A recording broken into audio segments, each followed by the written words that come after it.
For the ones who get it done, the most important part is the one you need now. And the best partner is the one who can deliver. That's why millions of maintenance and repair pros trust Grainger, because we have professional-grade supplies for every industry, even hard-to-find products. And we have same-day pickup and next-day delivery on most orders. But most importantly, we have an unwavering commitment to help keep you up and running. Call, click Grainger.com, or just stop by. Grainger, for the ones who get it done. Okay, round two. Name something that's not boring. A laundry? Ooh, a book club.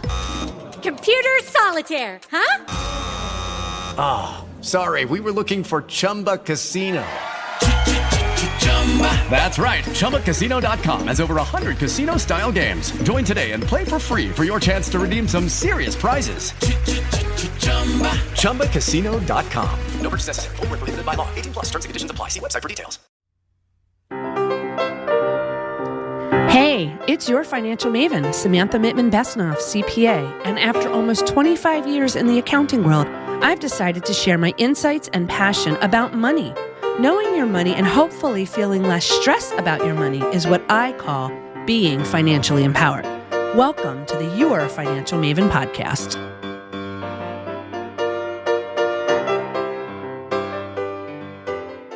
Welcome to this week's Your Financial Maven episode. I am glad you are here and you're listening and you're learning about understanding your money and being financially empowered. On this week's episode, I'm expanding on a part of a conversation that I had with my girlfriend Lisa when she shared about losing her husband and becoming a widow and what that means when it comes to the financial side of things. And while I was interviewing Lisa and doing some research, I decided that besides just talking about her story and what she did, I wanted to find out, were there any resources or organizations that help widowers with the financial side of things? There's the grief side of things, the everyday life side of things, but part of all of that is also what to do with the financial side. And I came across an organization called Wings for Widows. It's a nonprofit organization which is based out of Minnesota, but they have a broad reach all over the United States. Its mission and its vision really struck a chord with me, and I really wanted to reach out and talk to the gentleman that created Wings for Widows, that is very involved with the organization, has been since it started. The mission for the organization is to provide personalized financial coaching and education to help the newly widowed gain clarity, confidence, and peace of mind. And along with that, their vision is to ensure that all widowed persons have access to financial literacy education because it's something that needs to be talked about. And I am thrilled that I am talking with the CEO and the creator, the organizer of Wings for Widow, Chris Bentley. Thank you for joining me. And I'm excited to have you here today because I think it's important to talk about a topic that people just don't want to talk about. Chris is a Navy veteran. Thank you for your military service, as well as spending time in the corporate world and eventually leading you to getting your MBA and getting your certified financial planner designation. And you talk about how this all came to be back in 2017 with the loss of a dear colleague. And I'd love for you to provide us with more information about the organization. Thanks, Samantha. Thanks for having me on. It's a pleasure. Yes, absolutely. And as a financial advisor, you did lose a colleague and you worked with his widow to help her navigate this financial, minefield that it can be. And through that, you were able to create this organization, as well as you are an author of 2 books. The first is The Legacy Planning and Conversation Guide, and it's an Amazon International bestseller from 2020. And you also, I think you said you're republishing, this is a Widow's Guidebook to Financial Wellness, which you exclusively use for your clients. So tell me how you came to be with Wings for Widows. Sure. I've reinvented myself over the years. So I've had, as you mentioned, a number of careers. And if you just look at life as one big learning laboratory, I've gotten some nice help along the way. And so in 2017, I lost a colleague, a good friend. We were the same age. We were both working in financial services and become good friends. And then he died just like that. Got home from Costco with a load of groceries and never made it to the front door. Oh, geez. I'm so sorry. Thank you. And as things would happen, we had a sunset agreement, which was in the event one of us retired first, we would work together. And in this case, that sunset agreement allowed me to work with his clients, which included his wife and family. And so I inherited all of those folks. And I was working with Leanne, who's essentially one of our founders, certainly the catalyst. And I began working with her in 2017. And when we got towards the end of the year, she was just reflecting on where she was in her journey. And financially, she felt she was in pretty good shape, which was where we were trying to get to. But she said, in my grief share group, I have some grief share buddies. And they had spouses who died well before Dave, and they're still struggling. And some of them even have financial advisors. Like, why are they still struggling with financial issues? I said, I don't know. And she asked me, could you talk to them? So a few weeks later, she had a brunch and had me down, and there was about 7 ladies. And over the next 3 hours, we laughed and cried, and I heard each of their stories. I could feel their loss. It was so palpable. And I've been dealing with widows. My mother's a widow. Okay. So you know. I kind of know, but this was different. Being with, I guess, so many at one time and hearing that they were all struggling with many of the same issues, even though they were very different places in their journey and also financially. It's like, why are they all struggling like this? Because I'm sure, like you said, there are different parts of their journey, and it doesn't necessarily mean that the financials happen just when that spouse dies or that partner dies. It's something that can probably go on for years. Yes, and they may have been in good shape, they thought, and then actually weren't in as good a shape. Other times, maybe they were in good shape, but they didn't really still know what to do. Just because you have a savings doesn't mean you know what to do when you lose your spouse. And so, yeah, everyone is very different. And so it was a bit of an eye-opener, but the end result was I said, look, I will go find you some help. I'm sure there's something out there. And so I then began this journey of finding them some pro bono help. And I discovered pretty quickly there was nothing on the internet that would be of any help to these ladies. And I was like, I have nothing. ARP and all these different groups that I thought would offer some sort of services, financial help for widowed people. How hard is that? This certainly has been developed before now. Yeah, it can't be that hard considering it happens, right? It's not something that hasn't happened before. Exactly. It's not like widowhood is new. And so I reported back to them that there was nothing, ladies. And so, of course, that got me thinking, if not me, who, if not now, when, those sorts of questions. And I was on my own little spiritual journey as well, figure out where at this point in my life where I might plug in and what I might be able to do that's special. And so that kind of collided with this opportunity. And I remember asking my wife after thinking this over for a week, her name's Susie. I go, Susie, if not me, who's going to do this for them? So we filed the name, Wings for Widows, in the bylaws in 2018. So how do you go about providing these services, people getting in touch with you? You're in one area, but it is definitely something that anybody can reach out to if they're in this situation.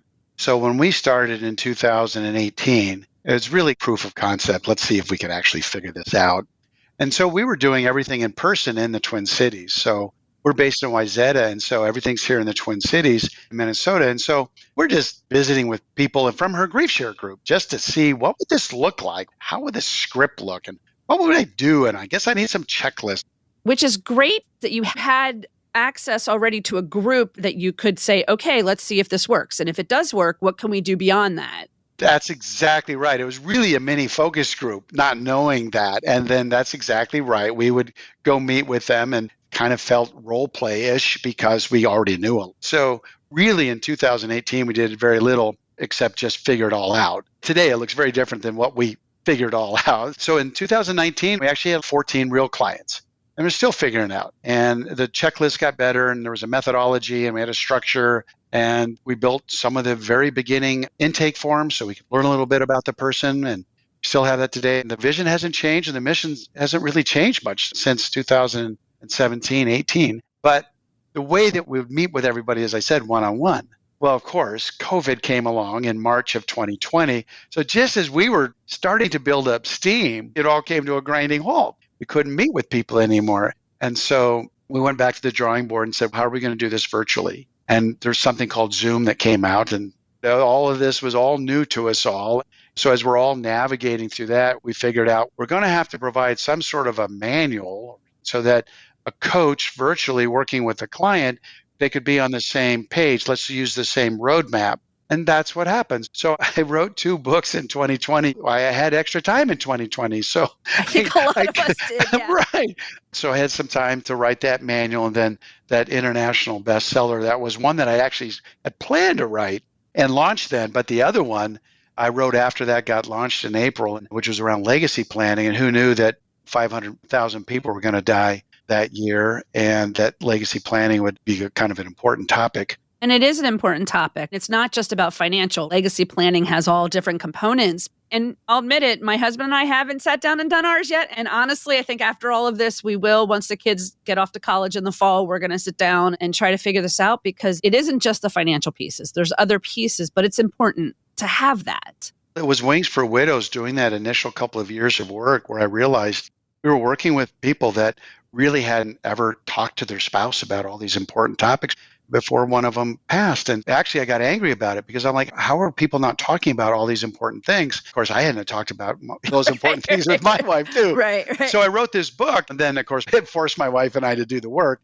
And now we give classes. So that's a whole nother podcast topic, but it is so important. If you do all the right things beforehand, then when one passes, it's just so much easier for the survivor to deal with all these unknowns. There are fewer unknowns because you've discussed some of those things. So how does all that kind of come to fruition when, a widow reaches out to you or somebody else reaches out to you? Yeah, so because we're remote, we expanded our footprint to nationwide. And we relied on Google and Facebook and other forms of digital advertising that helping us get the word out beyond the Twin Cities. So that's how people find out about us, is really probably from Google or bereavement groups. But there's many ways to find who we are. But if you do a Google search, Help for Widows, we pop up. It's about that simple. Yes, great resource. And it's all pro bono, correct? Oh, yes, absolutely. It's time for a money break.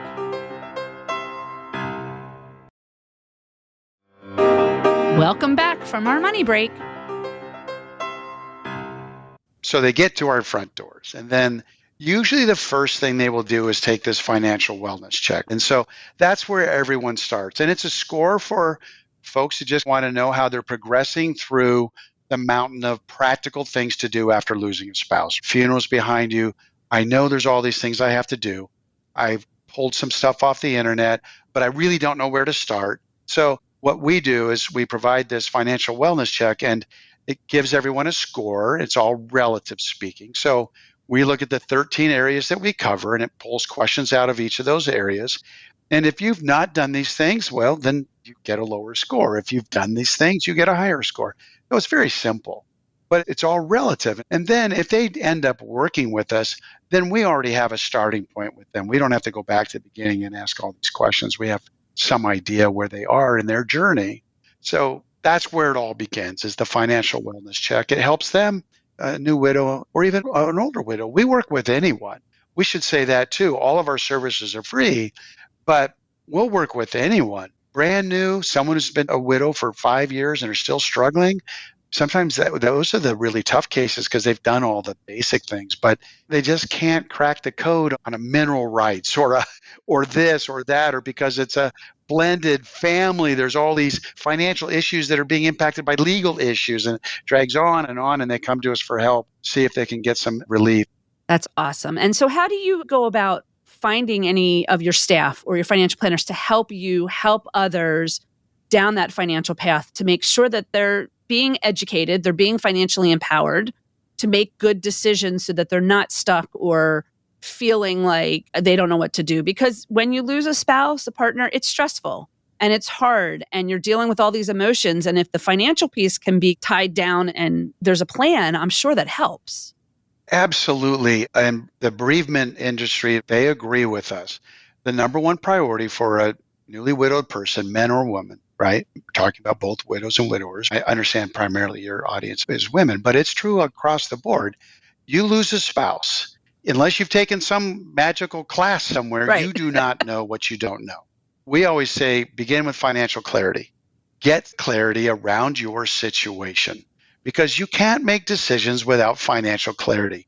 And frankly, if you've lost 100% of your income because you were a stay-at-home mom, not being derogatory, but that's your season right now is you're taking care of the kids and the hubby is off working and the hubby is gone, then your primary concern is getting financial clarity around you and your family. I've got to know I'm going to be safe. I've got to know my children are going to be safe.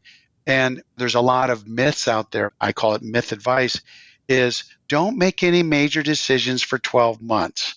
If you're in a home, that could be good advice. Generally, it's advisable to not make major decisions. But if you've lost 100% of your income and you cannot afford your mortgage, the mortgage company is not going to allow you to stay in your house for 12 months and not pay the bill. You're going to have to make some decisions. And those are super tough decisions, but you've got to figure that out before you can focus on grief, and whether it's for yourself or your children, if there's children involved. And so really financial clarity is number one. And that's what our mission is with newly widowed. Not so much with, I hate to use the word elderly, but more mature widows, right? Down the path of widowhood.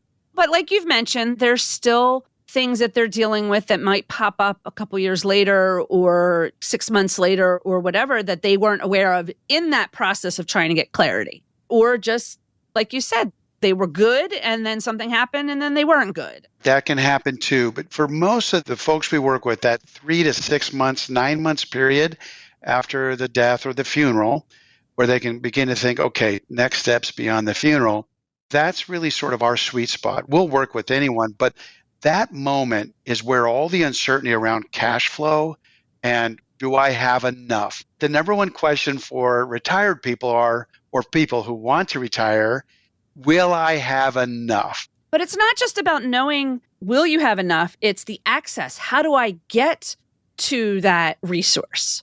If you have a spouse that's working, that has retirement, you're listed as the beneficiary, hopefully, right? We've had Hopefully. there's situations. Yes. There could be some legal things involved in that. But what's that step to be able to get to that resource? To who do I talk to? How do I go about showing that my spouse passed away? Those steps. My girlfriend that I was chatting with, when her husband passed tragically, she pretty much had access to most things, but she had to, for some of them, show proof of death certificate and other things to close accounts like her credit card. She had to close all his credit cards. She had to show that he passed in order to close them so that she could open up credit cards just in her name and they weren't joint. And it's a lot.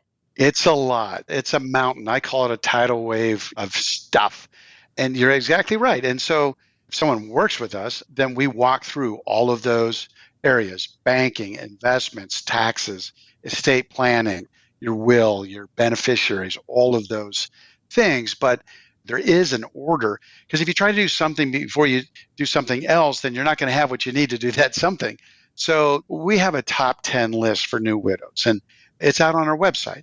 And all of our checklists are on our website. So it's not a secret. We want to get the help to the folks who need the help as far as just getting in good habits, keeping a journal, all the folks you're going to talk to, opening your mail, putting the bills that are due in one pile, the bills that are overdue in another, higher priority.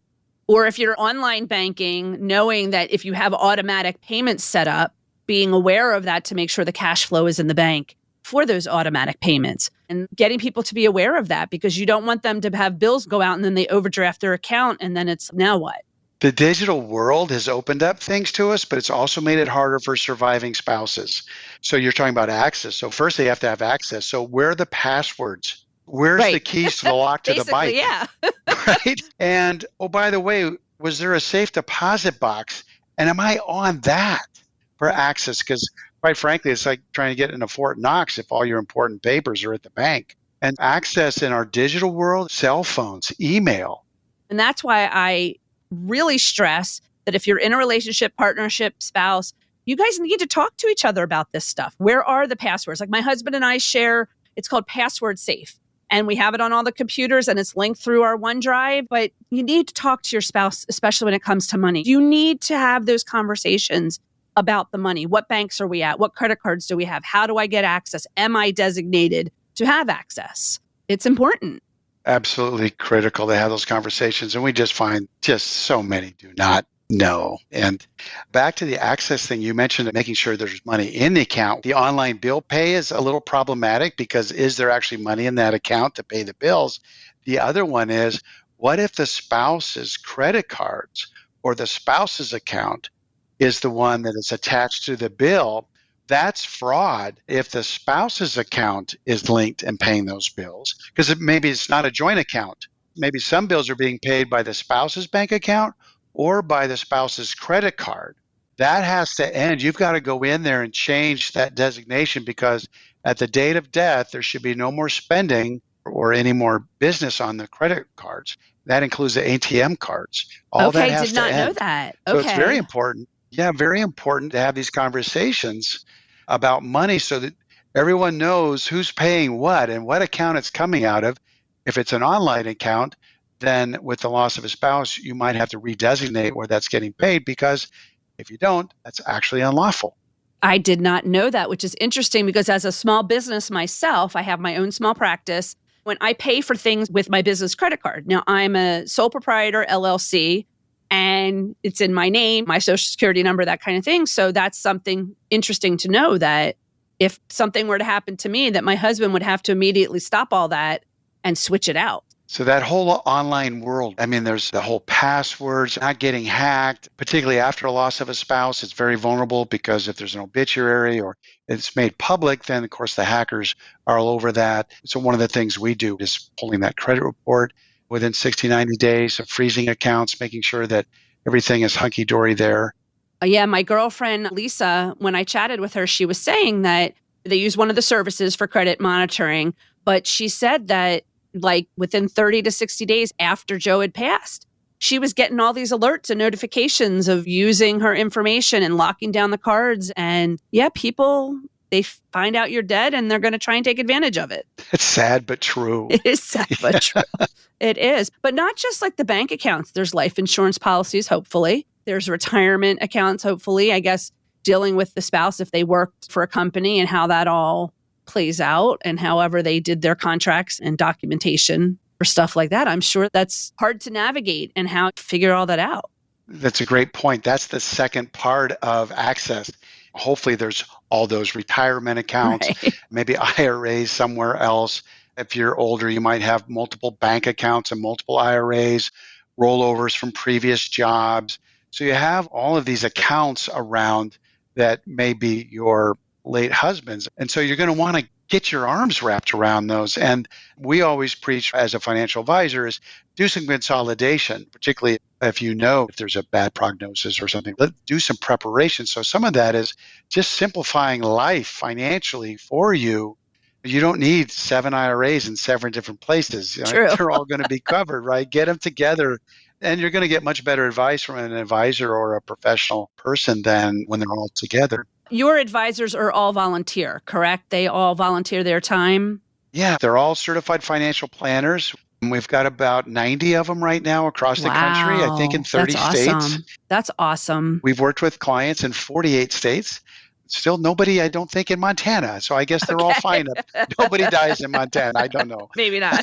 We'll see. Maybe we'll reach Montana this way. The podcast is all over the country, so maybe that'd be great. it'll reach someone. But yeah, they all come through certified financial planners. I am one. And we're all encouraged to share our skills and knowledge and experience with those who do not have access to financial planning. It's not free. And so that's really what we do.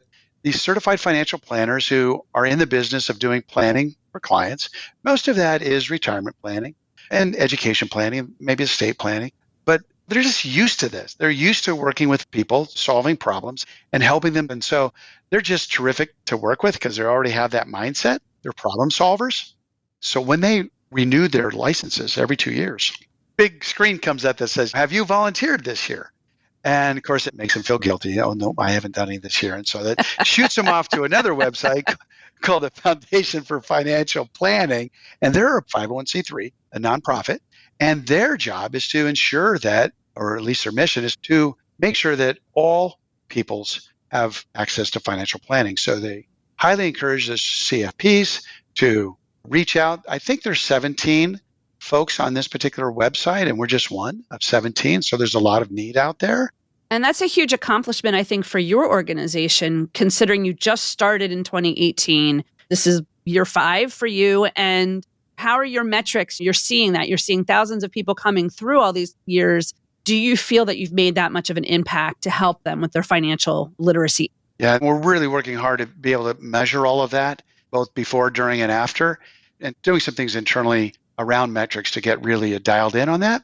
But we have a pretty good idea. We do a lot of asking, a lot of surveying before, during, and after. And then we also get the feedback both from clients and coaches. So we know we're making a difference. Hard to quantify that. Is everyone rocking and rolling when they finish a one-on-one engagement with us? Probably not. There's a lot to do.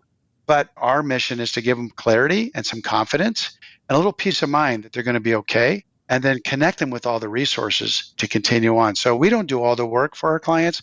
We empower them because they're going to be the ones at the helm after we're done. And so to your point, we know we're changing lives. There's a lot of numbers. We have about 1,000 will come through our doors, but we have other offerings. We have other products and resources. And so they may choose to do a class or a webinar with us. They may choose to do a workshop. They may choose to get help with asking a question online. They may choose financial coaching. They may need 2 or 3 sessions. They may need 5 or 6. So everyone, as we all know, is at different places and different times. And so we just try to be there for everyone wherever they are in their journey and then apply the right services for them. It's time for a money break.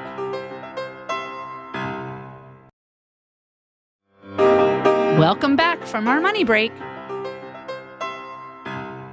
You have the volunteers with the CFPs. What about the whole tax side to all this as well? When you lose a spouse, and what does that mean when filing the returns, and the implication from a financial side on that? Because after 2 years, when you're not a qualified widower anymore, per the IRS, you could be head of household, you could be single, and your income changes potentially. You could owe more money, you might get less refund. Do you ever work with any accountants or other professionals that are not of the certified financial planners to help you with some of the resources? Yeah, absolutely, all the time, because many of our CFPs are not qualified to offer tax advice. They're not qualified to legal advice. And working with our clients, we don't even let them offer investment advice in terms of products and things. That's not what we do. We can talk about risk and allocations and taking on too much risk for their situation, or do they have to convert some of those assets to income? But we don't go further than that. And so because of that, and because this is not a lead generation system for our volunteers, when we're done, there is still work to do. There is probably work to do with an estate planning attorney. There is tax work to do. So when we go through these checklists, when we go through these chapters with them, we have a whole chapter on tax. I should send you our book so you can make sure. Oh, I would love that. Yeah, I would love to take a look. That we're getting it right. But we have to update them. As I said, we just had this update. And we try to stay fairly generic there because the tax code, you know better than I, can get very complicated. And there might be some more changes coming down the line. So we'll see. You never know. Always change. Always change. Changes. So we do every 2 years, we update the books. But we try to keep it fairly high level because we're not going to crawl in the weeds. So we give them some information for resource, but we always ask, are you working with a tax professional? Do you have somebody? And are you working with an estate planning attorney because you need one? Do you have a relationship with your banker? Do you have a financial advisor? And we ask this coming in our financial wellness check. We find out if they have a professional network because it's really important to know if they have that. And 70% do not. So we work with that part of the population where 70% do not have any professional connections. And I thought somewhere on your website, I saw 85%. So I'm assuming that's the number you're talking about now. And now that it's at 70%, or I guess maybe it was something different about who you're reaching out to. Yeah, it was different. That 85% number was some research that was done by Merrill Lynch and New Age. And they said that basically 85% of widowed persons today, when they were married, never made decisions solely. Okay. So what we were talking about, not having conversations. Right. Well, suddenly now that 85% is doing it on their own for the first time. That's paralyzing. So if only 15% are talking, then that means 85% are clueless. And probably of that, this percentage you're mentioning, the 70% then don't have these other resources either. That's exactly right. Out of the 100%, so most of that 85% do not have a professional network. And from a financial standpoint, it's very hard for them to have all these different resources. And I understand that, and I'm sure you understand that there are resources like your organization that do provide free resources to those things so that you can get the guidance and the help that you need. They are, and we use a couple of national exchange search engines, and our coaches are trained on those. And one of them is findhelp.org, and that's what we use if you want self-help. So you can go to findhelp.org and literally type in your zip code and then search for the help you need. You can search on debt management. You can search on, I need a tax advisor. I need this help. I need that help. And it will give you a list of those organizations to contact for a free consult. Sometimes their services are entirely free, and sometimes they're low-cost services, but what a great place to start. And the other one is called Unite Us, like Unite, United, only without the D, uniteus.com and / get help. But if you just Google Unite Us, you'll see the get help. And that one, they'll help you find the resources. Over 1 million services in 44 states, many of them no cost or low cost. And so many people do not know these resources exist.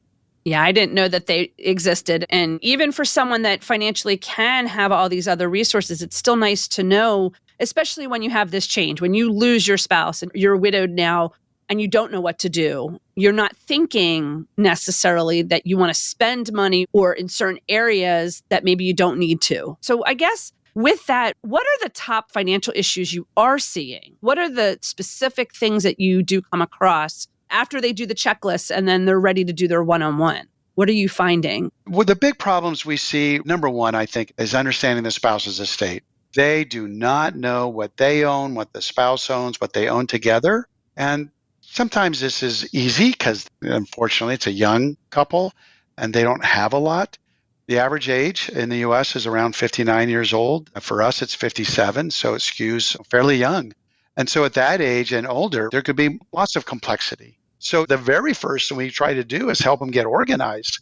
You need to know where the passwords are, as we mentioned. You need to know where the files are. Where are the life insurance policies kept?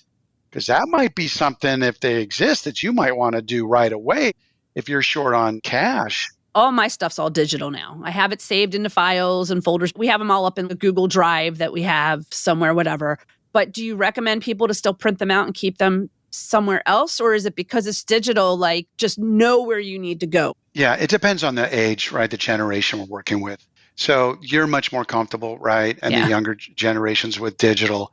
And there's some great digital storage areas. You mentioned one. Google's fantastic for that, but there's others too. But the older folks they've been paper. They have paper files. I still have paper files. It's just convenient. You don't have to have an electronic. I still have some paper files too, but yeah, my parents, I actually took all their documents because they were snowbirds. They've now permanently moved to Florida. But I had all their files and I scanned them all in. And then I shared them with my brother and sister. So we have them. My dad has all the originals, but we have all the copies scanned in because if something were to happen and we're up in the Northeast and they're down in Florida, that is something too. When you're losing not just your spouse, let's say both parents pass away, you have to have something because that's harder, I would think. And I have a power of attorney because it's something we need to have. No, great points, especially when you have family that's not close to the parents. To be able to have that digitized like that is a huge help. We have some things online, some things are not. But I think it depends also who your representative is going to be when you pass. Is it a trustee or is it an executor of your will that's going to do that? And where are they and how are they best going to access information? Is it online? Because if they're in charge of it, you're going to have to include them with all those documents too. Or else you're going to have to make them accessible to all those documents. And do you want to do that? Like, when are you going to do that? So we just have a file. All the kids know where it is. And we call it the legacy file.